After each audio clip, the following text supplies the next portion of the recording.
I like their relationship because it was so complex and layered, and they were kind of everything to each other, from friends to family to co-workers to enemies to sparring partners. Could you please both talk a little about what you love most about playing your relationship?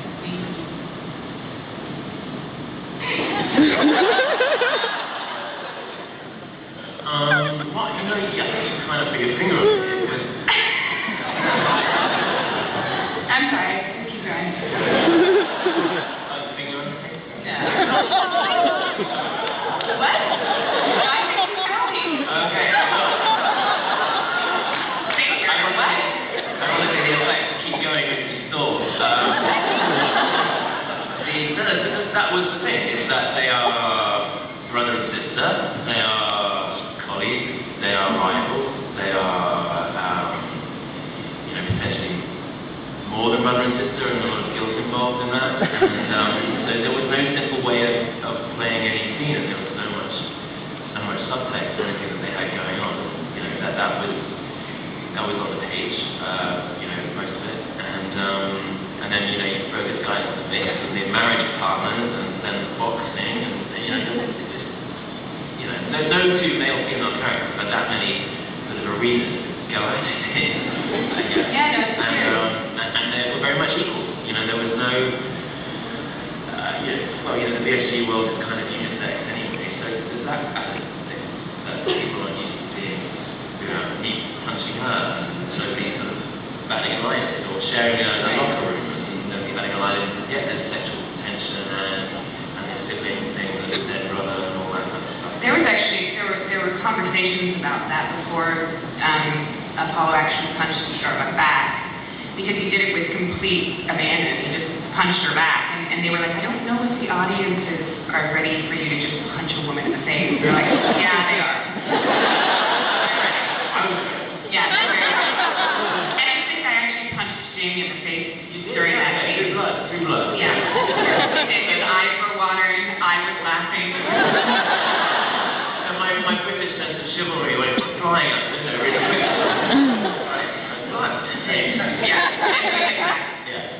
You know what I loved about that the Lee Kara thing was that, you know, so many times in series and in film we were shown this kind of relationship between a man and a woman where your soulmate doesn't necessarily have to be the person that you're meant to be with. And I think that's what Kara and Lee had, was that they were soulmates, but they weren't meant to be together.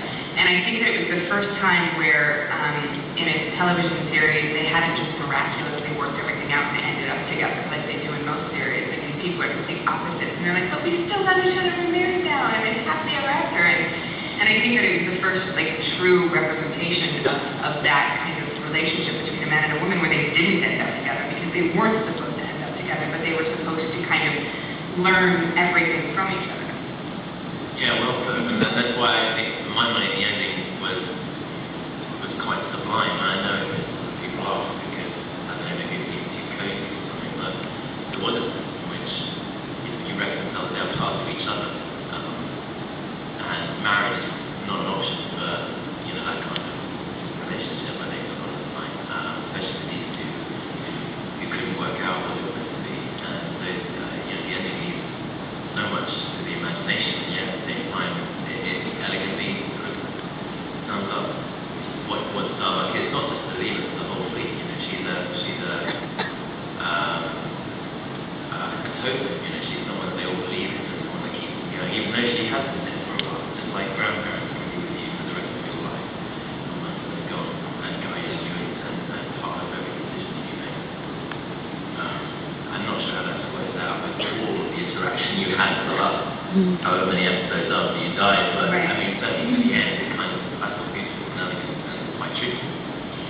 And I liked the idea that she went off at the very end, regardless if it was her or, I think that, and Trigo would have to answer this question, but I think that towards the end, his character took on this higher power sort of like feeling, and Starbucks had that. And I think whether they were saying goodbye as Sam and Kara or as these two higher entities, knowing that they would see each other later, it was just such a beautiful moment, because it was just like, I don't know, it was just, I was so happy that we had that kind of finality between our characters, because when Sam came in, like, he truly did shake up this relationship that we thought was so simple and plain on paper with Lee and Kara. We just thought that, of course, they'd end up together. That's just the way it was. And then Sam came in and kind of, like, changed everything.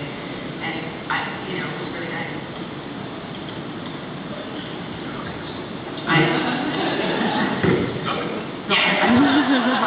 I thought that was really the ending. I thought that was one of the most poignant moments in the ending. Was when you disappeared. I seriously did. I did.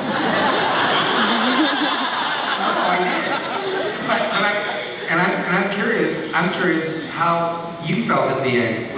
Did it feel right to you? Were you happy? Sublime is the only word I can use.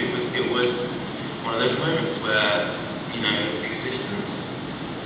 It's a complicated thing. Existence. When is someone dead? When do they leave? On the moment where their body stops, pulsating with life, or is it when they're forgotten, or is they're never going to be forgotten until they ever die? It's one of those things where it's one of this beautiful hill with almost lush, deeply shot. Everyone's climbing a baby, and it felt to me incredibly accurate for something that was so complex and so irresolvable. It's the only way to do it, and credit to Ron. That whole final episode for me was about completing a circle, which the show was always about. It's happening before and happening. I can't even remember the line. All of this is happening before and all of this is happening again. This whole idea that these characters haven't really changed. They've always been who they are. They've been through this incredible tumultuous journey, and yet they're still, they're still slightly lost, and they're still part of each other. And what they've learned is that being human is not really definable, and who knows what the answers are. There are no answers. On the hill, it looks beautiful. For the first time, you can look to the future, and he turns around and she's not there, and perhaps she never was for the last few episodes, but she was, and she still is, and she doesn't have to be physically there. I can go on, but for me it works, and I know for a lot of you